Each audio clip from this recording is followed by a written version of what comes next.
What's up, folks, and welcome back to Practical Perspective. And today we are continuing our series on scary things that you probably are unaware of in every day-to-day life that affect you. And continuing today by talking about maritime admiralty law. And what maritime admiralty law is also known as the law of the sea. There are two governing bodies of law on this planet. One is law of the land, which is civil law. That's where it varies from land to land, wherever you go. It's the law of the people, it's the law of the land. And often people don't ever really hear about the law of the sea. The law of the sea is maritime admiralty law. It is also known as the UCC, the Universal Commercial Code, or the law of money, which we're going to go into further in depth later. But it's basically the law of how business is done worldwide. And in the last video, we talked about how you're basically owned as a corporation as promissory for the debt of the public. Now, how does that work and how does that happen? Well, that works behind maritime admiralty law, because that's the law of corporations. That's the law of money. That's the law of business. And like in the video, the last video I told you, you are a business, you are a corporation. So how does that work? So we had already talked a bit briefly about maritime law and common law. And maritime law, being the law of the sea, you wouldn't think has anything to do with this. And I know it sounds crazy. I'm sure it really does. But the fact of the matter is, the law of water supersedes the law of the land. And since our bodies are made of mostly water, at least 72% or whatever, we are subject to the law of water, which supersedes the law of land. But these laws are in place, and most people are completely unaware of them, and they operate in a hidden fashion. And even in the courtroom, which I'm going to have to go into an entirely different issue on that. But say, for example, this also ties into why we have birth certificates.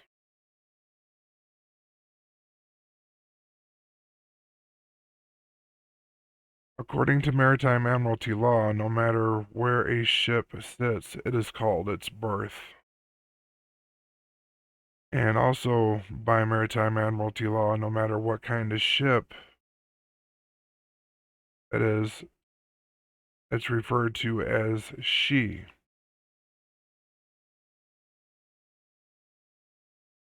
And maritime admiralty law is also, if you really think about it, think about some of our words. Relationship, warship, friendship. There's a ton of them out there. Why are those words structured like that? But I will tell you, it's not by coincidence. So consider you have a cargo ship coming from China to the United States.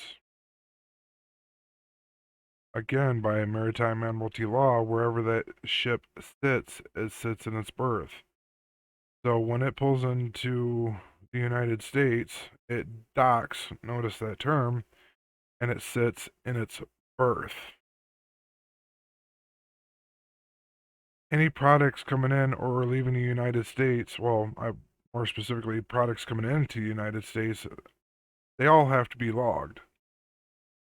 And the products coming into the United States require a certificate of manifest as permitted by the maritime law, because it is a product being delivered, and notice that term, by water. So for all the product on each individual product on the ship that's being delivered, each individual product has to have its own certificate of manifest. The same is true when you are born as a United States citizen. The doc signs a certificate of manifest by the product that was just birthed by your mother's water. Yes, your mother water does fall under maritime admiralty law.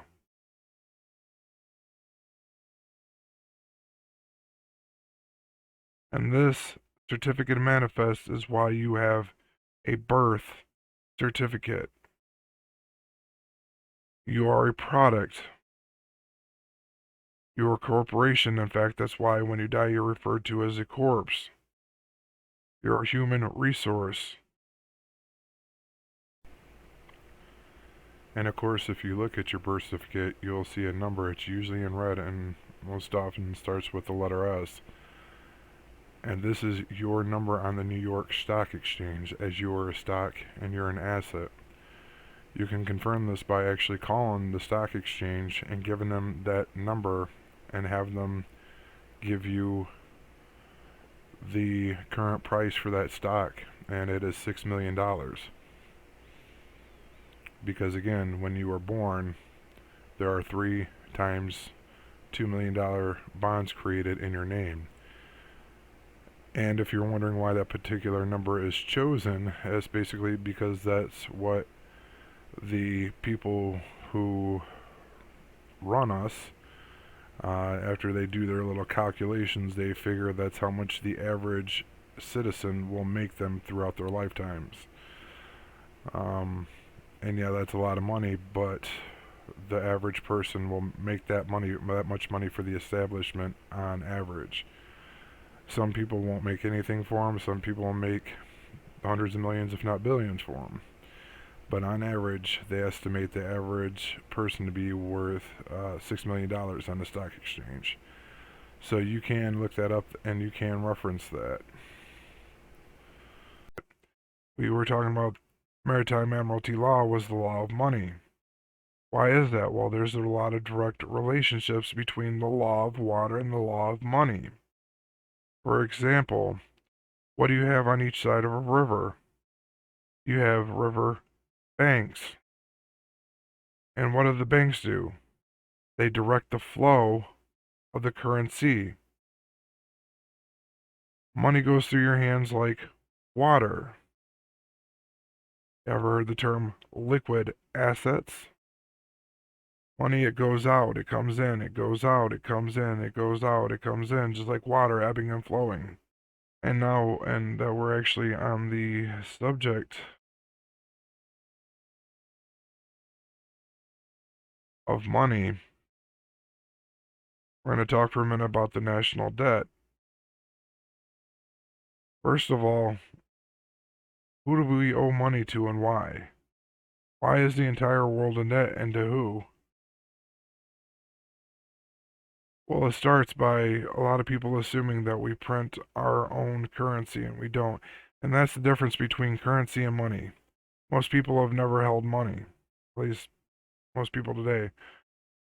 Most people hold currency, but most people have never held money. That's the difference between money and currency, is the fact that money is actually backed by something sustainable.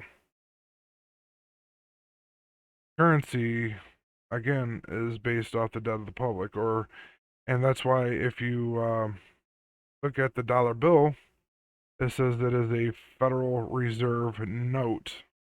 Well, what is a note? It's a promissory note. It's a promise to pay you back. Why do you think they call it a $50 bill?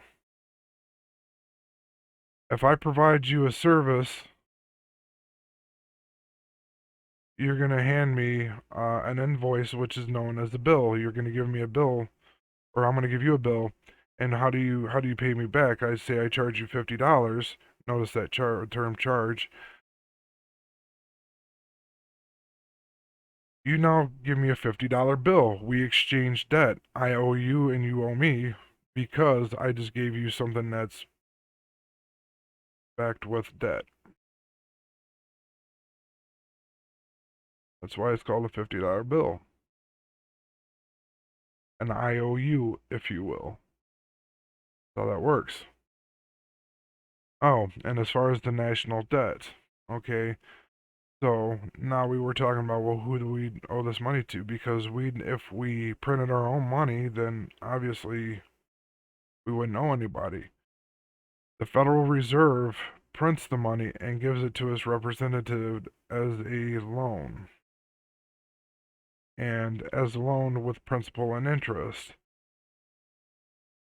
So if you complete, and I was just looking today, we have $29 trillion in debt, and we were going to another $1 million in debt every second. Well, how is that happening? How does that occur? Well, first of all, like I said, we don't print our own money. It's lent to us by the Federal Reserve System and the IMF. And basically, they give it to us as a loan. So if we were to completely wipe the slate clean, we go to them and say, hey, we need some money. They loan us $1,000. Well, assume they loan us that $1,000 with 10% interest. We now have to pay back $1,100 because of the 10% interest.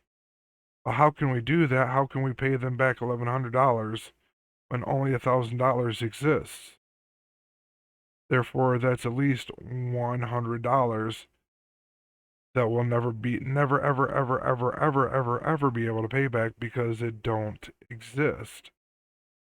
And you keep doing that over and over again, and exponentially, before you know it, poof, $29 trillion later.